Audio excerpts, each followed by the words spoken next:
2023 ഏറ്റവും കൂടുതൽ പറഞ്ഞ പേര് മമ്മൂക്കയുടെയോ? 2023 മലയാള സിനിമയിൽ ഏറ്റവും കൂടുതൽ പേർ പരാമർശിച്ച പുരുഷ താരം ആരാണ് എന്നറിയാമോ? അത് നമ്മുടെ പ്രിയതാരം മമ്മൂട്ടിയാണ്.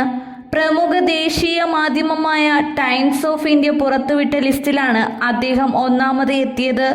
നൻപകൽ നേരത്ത്, മയക്കം, കണ്ണൂർ സ്ക്വാഡ്, കാതൽ തുടങ്ങിയ ചിത്രങ്ങളായിരുന്നു ഇത്തവണ മമ്മൂട്ടിയുടേതായി തിയേറ്ററുകളിൽ എത്തിയിരുന്നത്.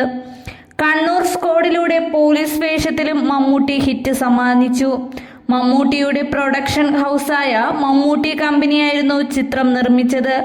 റോണി ഡേവിഡും മുഹമ്മദ് ഷാഫിയും ചേർന്നാണ് ചിത്രത്തിന്റെ തിരക്കഥ ഒരുക്കിയത്. ജോർജ് മാർട്ടിൻ എന്ന പോലീസ് ഉദ്യോഗസ്ഥനായി മമ്മൂട്ടി നിറഞ്ഞാടിയ ചിത്രം ബോക്സ് ഓഫീസിലും വൻ തരംഗമായിരുന്നു തീർത്തത്. കാതൽ ദി കോറിലൂടെ മറ്റൊരു മമ്മൂട്ടിയായിരുന്നു ഈ വർഷം പ്രേക്ഷകർ കണ്ടത്. പാൻ ഇന്ത്യ സ്വീകാര്യതയുള്ള 77 വയസ്സുകാരനായ ഒരു നടൻ സ്വർഗാനുരാഗിയായ ഒരു കഥാപാത്രത്തെ അവതരിപ്പിച്ചു എന്നതായിരുന്നു ചിത്രത്തിന്റെ പ്രത്യേകത. ഇനി 2024 മമ്മൂട്ടിയുടേതായി ഇറങ്ങാനിരിക്കുന്നത് ഭ്രമയുഗം, ബസൂക്ക, ടർബോ എന്നീ 3 ചിത്രങ്ങളാണ്. മമ്മൂട്ടിയെ നായകനാക്കി ഡീനോ ഡെന്നിസ് സംവിധാനം ചെയ്യുന്ന ചിത്രമാണ് ബസൂക്ക. സംവിധായകൻ തന്നെയാണ് ചിത്രത്തിന്റെ കഥയും തിരക്കഥയും എഴുതിയിരിക്കുന്നത്. മമ്മൂട്ടിയെ കൂടാതെ തമിഴ് ചലച്ചിത്ര സംവിധായകൻ ഗൗതം വാസുദേവ് മേനോൻ ആണ് ചിത്രത്തിൽ മറ്റൊരു പ്രധാന കഥാപാത്രമായി എത്തുന്നത്. ആദ്യമായാണ് ഗൗതവും മമ്മൂട്ടിയും ഒന്നിച്ചെത്തുന്നത്.